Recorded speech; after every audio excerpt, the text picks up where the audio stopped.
Welcome to yet another exciting edition of Sports Talk here on Atlantic Television Network. On this edition of the program, National Sports Festival, do I say bid to host the National Sports Festival?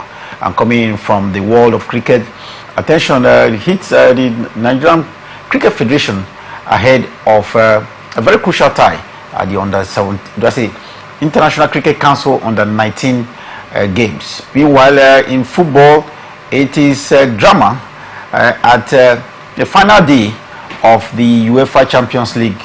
Let's see what happens later tonight. Let's take a break. When we return from a break, we'll bring you the details and many more on our show.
Welcome back. It's Sports Talk here on Atlantic Television Network, and I have with me Epo Temple. It's a delightful day, Zasire. Good morning and welcome. As usual, we'll start from the local scene and across to Bayelsa State, where they are in the bid for the hosting of the National Sports Fair coming up in the year 2028. Bayelsa State, do they have the infrastructure necessary for hosting of a National Sports Festival? They don't now, but they're hoping that with the 25,000 capacity at Ibogene, if that stadium is completed, then it is necessary to host, the 2028 National Sports Festival. So they have a 3-year dream from now, and I think that if the way they're going, it's very possible. I love the ambition, but let's see if the stadium first will be ready before then. We'll talk about building of a new stadium beyond having new facility put in place within the period under consideration, about 3 years. Don't they have any other facility that could be used for an event as big as the National Sports Festival?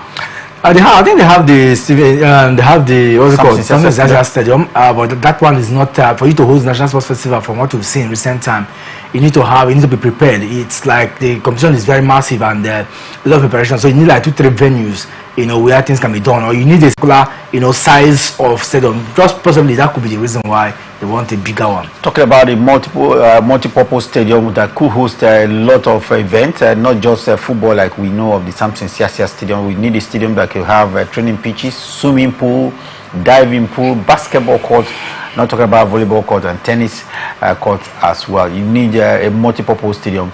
And let's see where Bayelsa State could put a multi-purpose stadium in place in 3 years from now, in a bid to ensuring that they can get the hosting right of National Sports Festival come the year 20. Director General of the National Sports Commission, Bukola Olakode, we understand the inauguration will take place at the media center of the MKO Abiola Stadium by 12. So if they are inaugurated tomorrow, they will have reputable names in that committee, and we believe that with their wealth of experience, they can bring in a lot, to making our athletics, activity more viable. So let's see how far. But first is to inaugurate them, give them mantle of leadership, give them terms of preference. So from tomorrow, it will now be clear specifically, the goals they need to achieve to be breaking down. Well, what they call the Allied Board will come into place tomorrow, and it's been led by very renowned athlete. Before we know him, Yusuf Ali. He has served as captain of Nigeria for a major international event which Nigeria has participated in. One will have said this is the right peg in the right hole. It's the right peg in the right hole, and for me, I'm very expectant to see how far they can deliver. When you have, big names in that place, the likes of Professor Ken, Yusuf Ali. Yusuf Ali has really done so well. He's one of those persons who is always around the corner. At some point, he was taken back to Edo State, to work in the commission. And now his effort is well rewarded because he has been there. His wealth of experience cannot be taken away at all. Professor Ken Anugoji, these are renowned name, and I think that they will be able to, bring Marion Yale. They have track records in athletics. So I just hope that these names will deliver the goods. Talking about names that can deliver the goods for the elites board, and we have people like Professor Ken Anugoji, no doubt a very experienced sports administrator here in Nigeria, and like you mentioned, former athletes are all elites in this committee or this board, and so we expect them to deliver on, especially on welfare.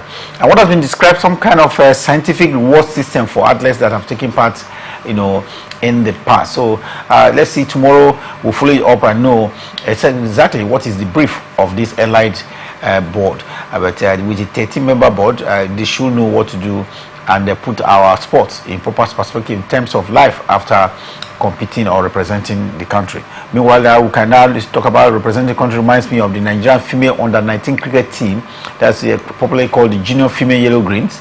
They are actually, representing Nigeria at the International Cricket Council under-19 Women's T20 World Cup, and it looks like it's not going to be easy. Everybody thought they could get it at the semi-final stage in Malaysia. But what could have been the fate of these girls after beating New Zealand by 6 wickets to secure the semi-final spots? Okay, Mr. Siri, this is how it goes. I had to take my time because of this. They are exploits in this year's tournament, and I have to look deep because not many get to know about the workings of cricket, in Nigeria. But because of their effort, we have to dig deep to really know. I spoke with an insider in the Cricket Federation, Ifoma Obi, who explained a lot and how these things are done. Okay, so they came from a group B, where they have South Africa. South Africa topped that group. Automatically, they secured the ticket for the semi-final. So they needed the Nigerian cricket team needed a sport, and they have to go through a super series. That super series ensures that you need to play some of the big names, England and Ireland. Unfortunately, England got one against New Zealand. That makes it very difficult for them. So by winning in 6 wickets, it makes it very difficult for Nigeria to secure. So automatically, England now secures that ticket. Sole ticket. That sole ticket for the semi-finals. So the implication is that we are out of the tournament. But then the good news is we still have a top 10 preliminary to play. So the match today, the Super 6 game against Ireland, that initially was for the ticket, for the semi-final ticket, will now be a ticket for the top 10, which implies that next year's tournament, if we get to win this game today against Ireland with nice wicket, then we can be hopeful that we'll be in the top 10. If we fail, that means we cannot get an automatic allocation in the next edition that will be staged at Bangladesh and Kepi. So these are the dynamics, but I think that the guests have done us proud. What we hope that they can just go in the game today and pick a win against Ireland. Is it going to be easy? I don't think so, but they can still fight it all. Well, Nigerian Green definitely no doubt crashed out of the International Cricket Council T20 competition ongoing in Malaysia, but they seem to have a consolation. That consolation is in terms of ranking. They need to go and see whether they could make it in the top 10 that will qualify them for proper grouping in the next competition we'll have. But it's unfortunate. If you look at it, they seem to have a lucky side, if you ask me, because against Samoa, the game did not hold because of weather conditions. We saw them, yes, they beat, I think, New Zealand, but against Ireland, against, what is country now? They had another weather condition where they couldn't take part, the match couldn't hold. And so they virtually jumped all the way for the qualification for the semi-final ticket, having won one game and benefited from multiple weather conditions that took them to that stage. But again, we know that this is the very first time Nigeria is winning an international cricket match, and I think that is a feat to be proud of these girls. No, surely. Like you said rightly, the weather conditions haven't been very favorable to us, and I think that alone crippled our ability. Maybe no one would have known what would have transpired, because after the first game against Samoa, they took 1 point, because that game was not played fully. Then against South Africa, the game we're talking about is against South Africa. They lost to South Africa. No, the game ended. Yes, but the game ended. There was still weather concern, but the game ended. They already had 8 wickets. So as that game ended, they came back. They could not continue anymore. So I think that South Africa already had 8 wickets before the game was disrupted by weather, because that was the last game. They played Samoa, they played New Zealand, won New Zealand, then South Africa was the last game, and then just a few minutes to the game, South Africa had 8 wickets and weather concerns, so they had to stop it, and that game South Africa gained the advantage of going to the next one. So I think basically, like you said, it's not been an easy one at all. But let's hope that today we won't have that concern, because it looks like we're not acclimatized to playing in that kind of weather conditions. South Africa, those names, England, Bangladesh, they are all known, in the world of cricket. They are used to it. Sri Lanka, so whatever weather they are concerned. But for us, it's just a learning process, and I think we will overcome subsequently if we have a clean weather today. Nigeria really looking out for that top 6 ranking at the end of this championship, and we believe that if they take out Ireland today, it will be really for us, because that will put us in a good stead for next year's competition. Well, let's I hope the girls can do us proud.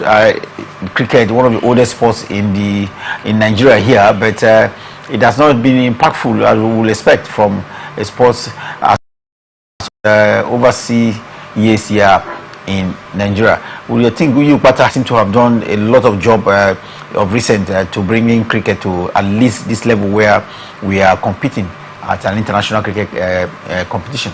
No, but very laudable his effort, and I tell you, he's one of those persons who has the right peg in the right hole.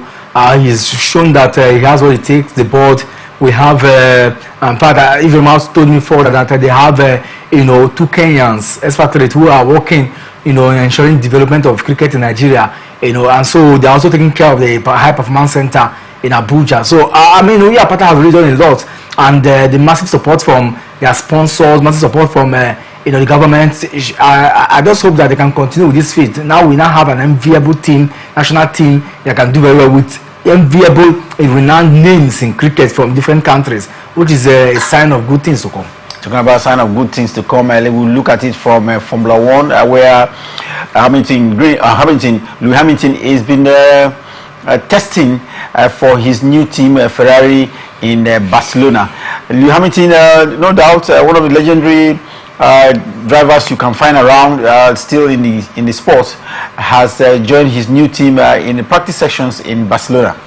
Yeah, and it's good, because the Catalonia Grand Prix, these are part of training for the big one coming up in Australia. And I think that if you're leaving a team after staying with them for 12 years and going to a new team like Ferrari, a lot of practice session, a lot of testing. I think the last time was in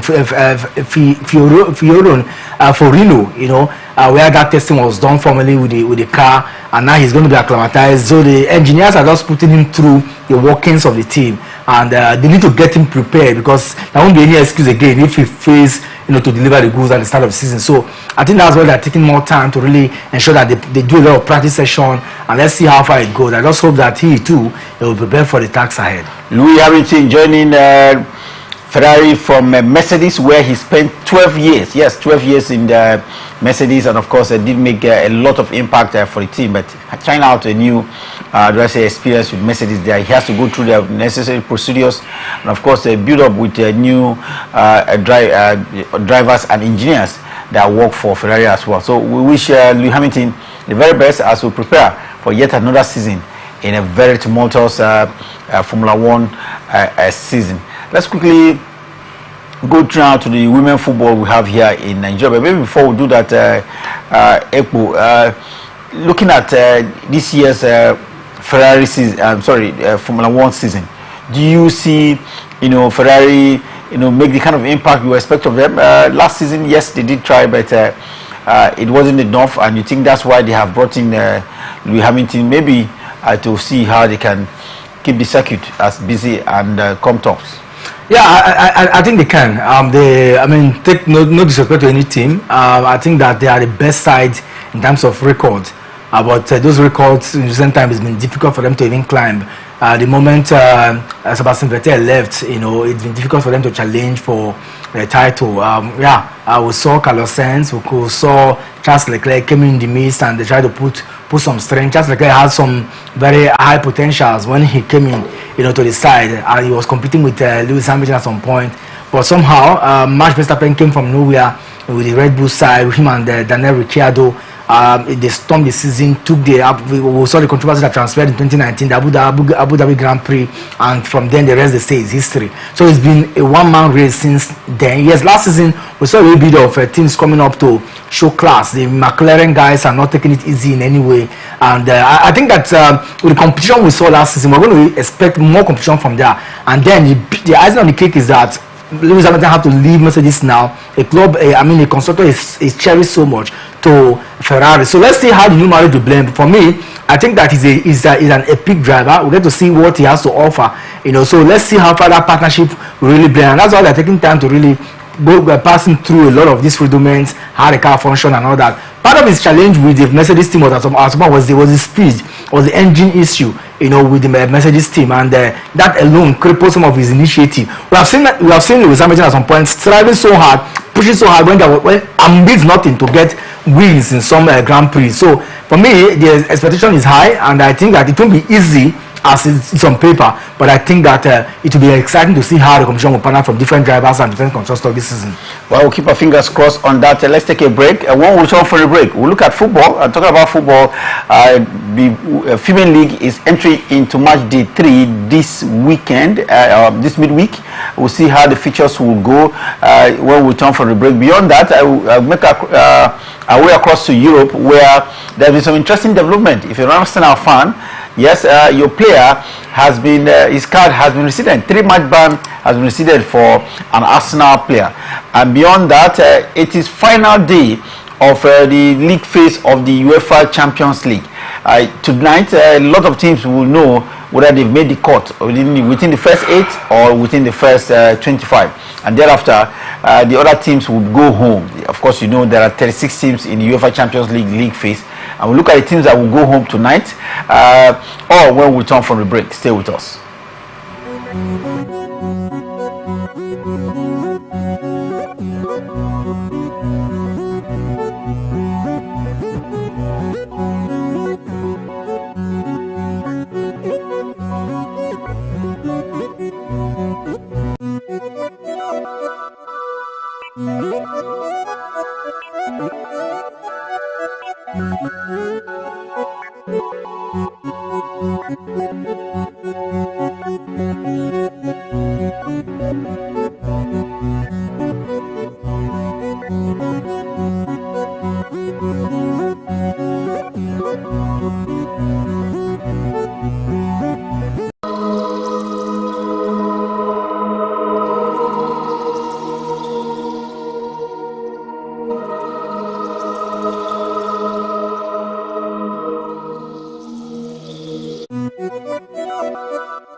Welcome back, and a sports talk here on Atlantic Television Network. We told you how the Nigerian under-19 squad for cricket is having a crucial tie today against Ireland in a bid to determine their qualification or classification in cricket at the under-19 level. Can Nigeria get the number 6 ranking of their competing in Malaysia?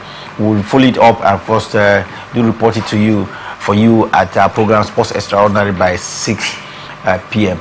Now let's go into football. The Women Football League we started just about a few days ago is into match day 3. We have Edo Queens up against Remo Stars in what looks like a crucial matchup later today.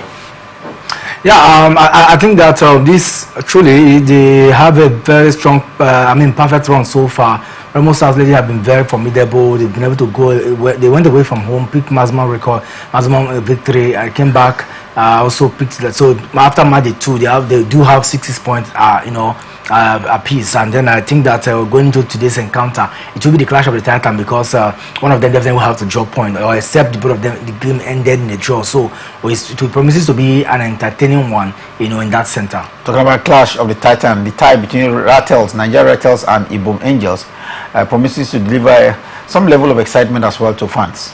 Yeah, Ibom Angels, the man at the helm of affair, Edwin Okon, we'll get to see how far that pans out. But in recent time, I think they enjoyed a good result the last time match day 2.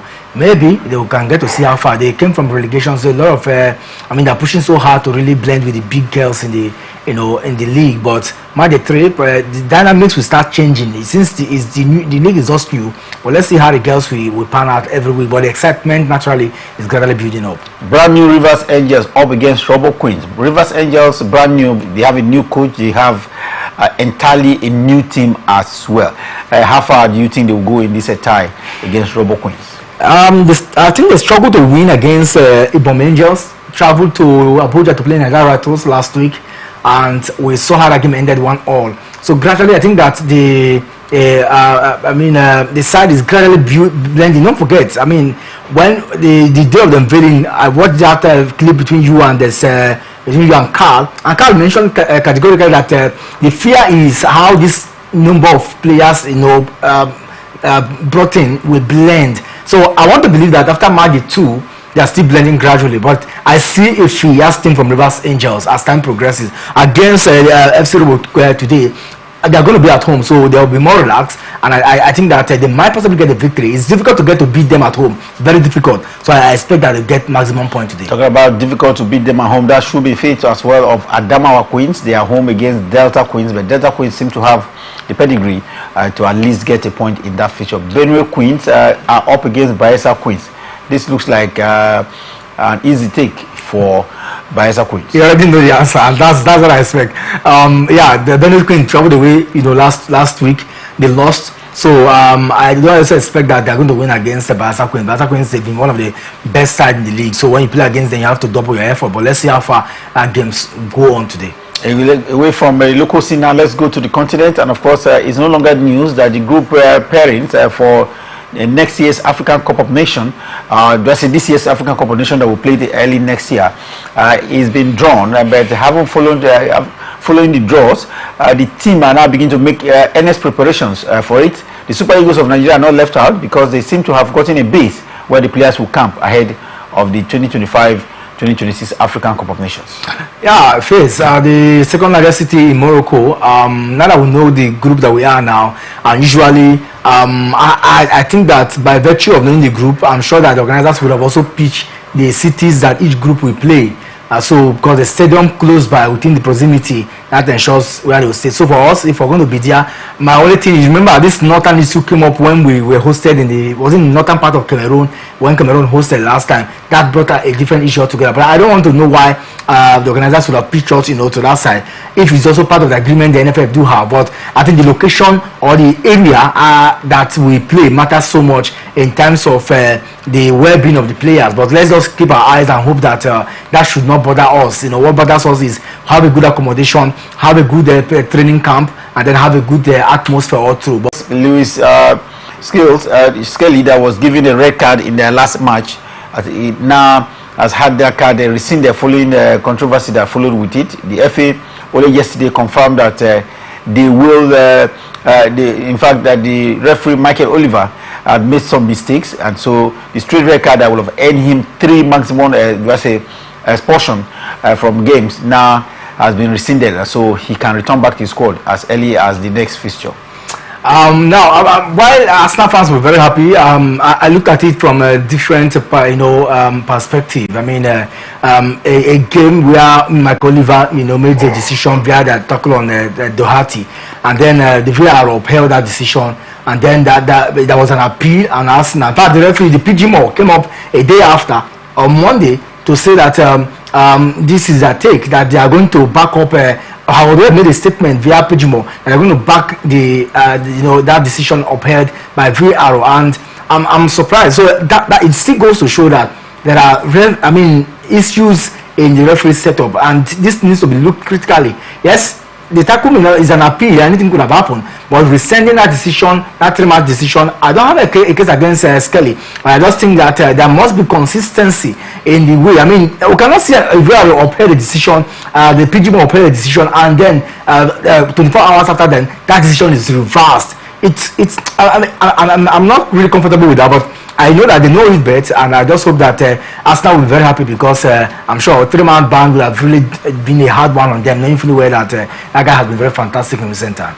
Well, talking about Lewis Kelly, who was red carded, they are having some reprieve and, of course, bringing joy to the members of the Arsenal family as well, because with the injury concerns, they do not need to lose any player, especially in a very crucial tie, you know, that is coming up. You remember this weekend, if you're full of the Premiership in England, Arsenal is expected to take on Manchester City, and that promises to be a tie where you need all of your players to be on showcase. Now let's look at European football proper. The UEFA Champions League, of course, the ultimate. If you follow European football, there will be the final league phase fixtures tonight. All of the matches coming up at the same time.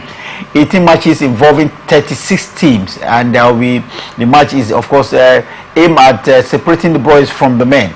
There will be the first automatic 8, then, of course, thereafter there will be a playoff coming up for within the 9th and the 25th team at the competition. And so tonight there will be final games that will determine the placing of these teams. This is the first time we're having this kind of fixture in the UEFA Champions League, having a league phase fixture. Of course, we knew this from last year, but this is the first time this is coming up. And so let's start with Aston Villa versus Celtic. Epo. Aston Villa and Celtic, Aston Villa themselves, the Blaze don't started very well when the season started. So, other one should expect that by now they shouldn't be, they should not be grumbling, because they need to get a top 10.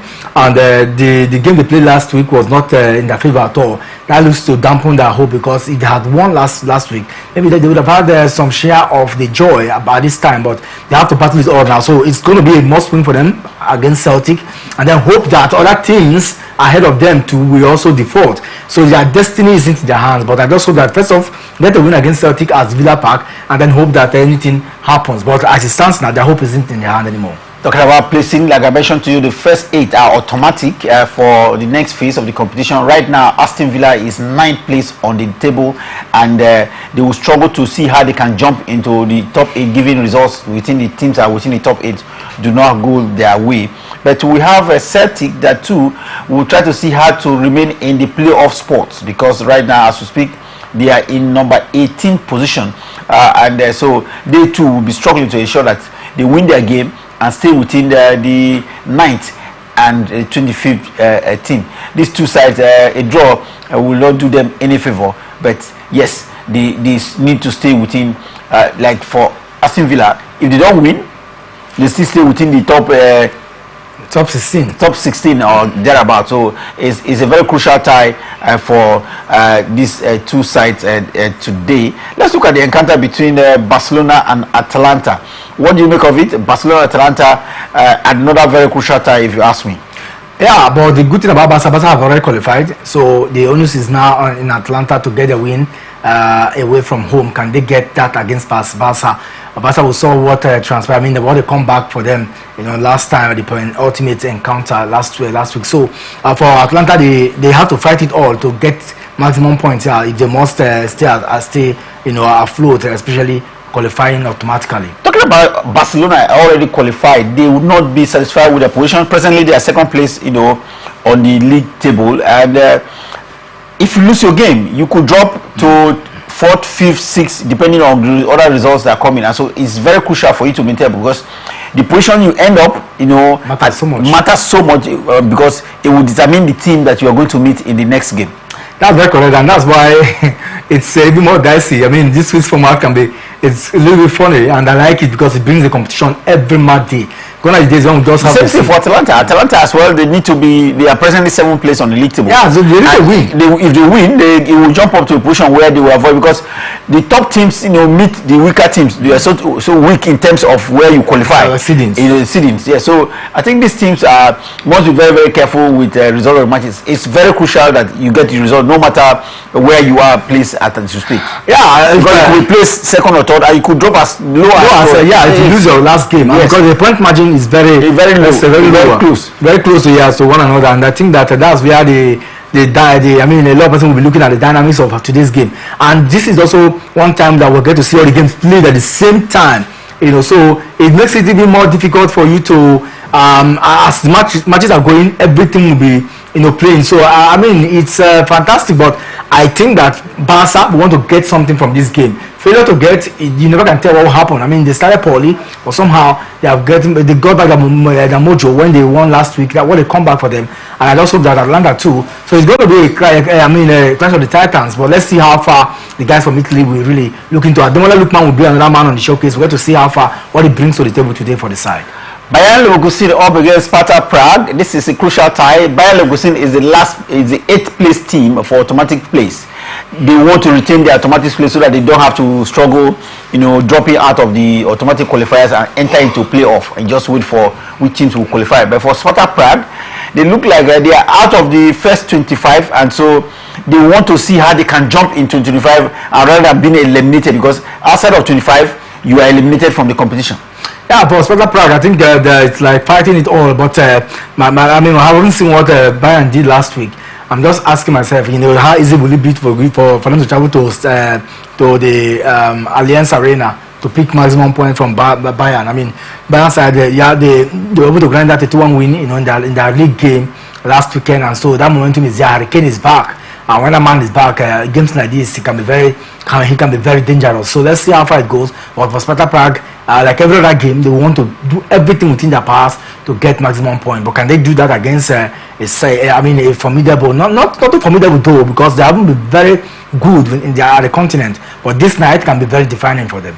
Let's look at Bayern Munich. Bayern Munich themselves, they are up against a side from Slovenia, Bratislava.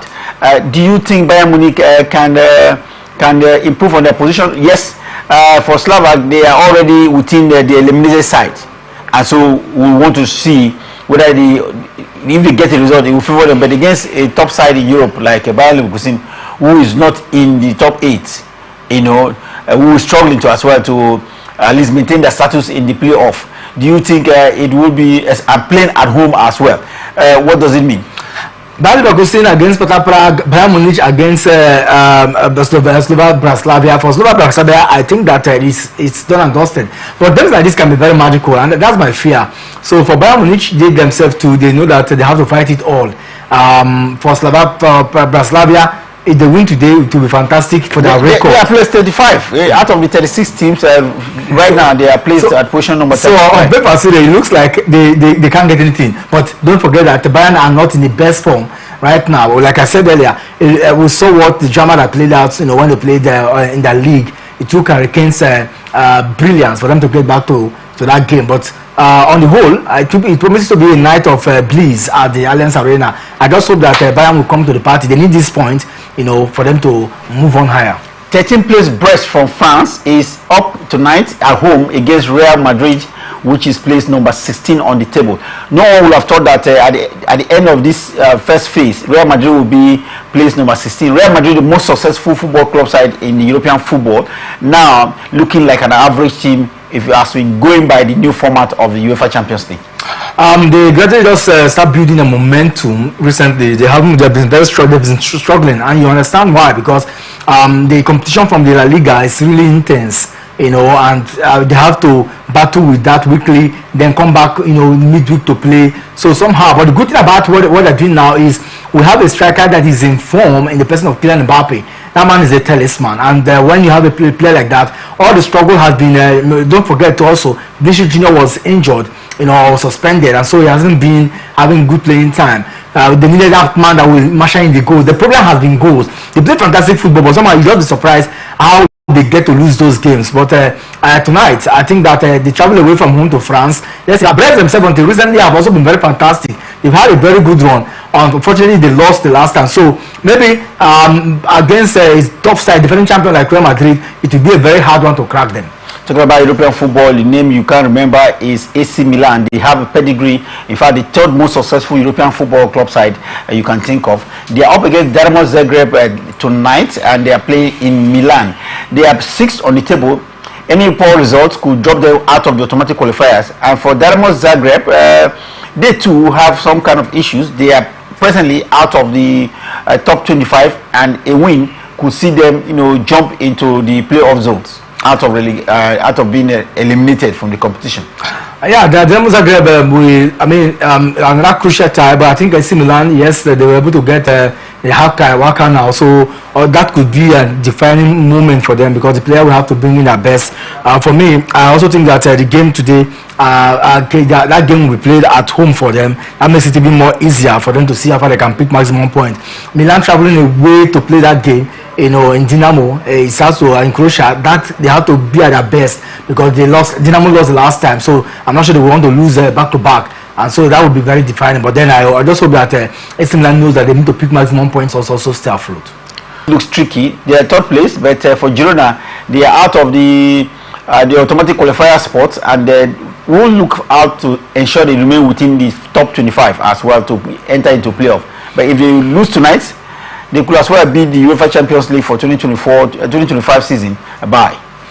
Yeah, Girona, the one name that is renowned for slaughtering giants last season, but this season hasn't been so. They've not been at their best in the La Liga Santander, and I think that playing at the Montilivi, that game, Arsenal will have to maybe somehow they'll be able to get this particular one. But then when you are playing any Spanish team, even if the statistics shows that English teams are always good playing against them, somehow you have to be at your best to get something against Girona. Arsenal needs this win if they must hope for something, because you lose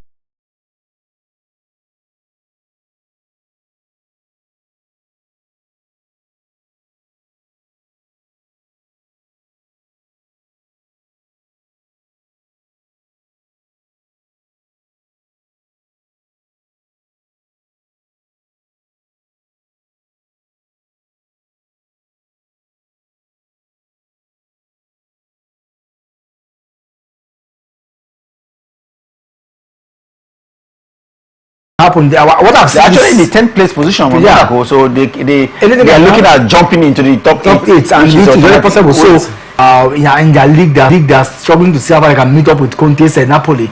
So all that will be very.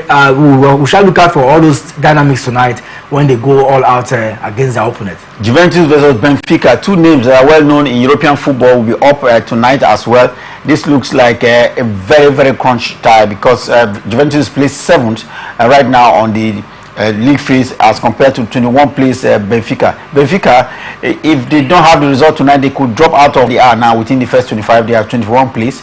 If they lose tonight, then they could just drop out and be eliminated. Last week, got a goalless draw in that encounter as different, So I think that they're still struggling with that loss to Barca, that comeback, and that alone, that emotion is still really boiling in them. But I think that they will take a nod, knowing fully well that this is the last game. They need to do everything within their powers to get a win against Juventus. Juventus themselves too have been struggling. We saw how Napoli dismantled them over the weekend. So they don't look like the best side we used to know. So I think I just keep it open. The best side will always get to win in this encounter. A crucial tie I can see tonight is coming up between Lille and Feyenoord. On the league phase table right now, Lille is 11th place where Feyenoord is 12th place. They are only differentiated by points. By goal difference which they are defending. But yeah, I want to come back to for PSG last week against them. So I think they started brilliantly, getting that win. Awkward to get to hear that Manchester have been eliminated, but this is a game of football. It's not scripted, and so you expect the best. If Robert come to the party with the best motivation, with the best mentality,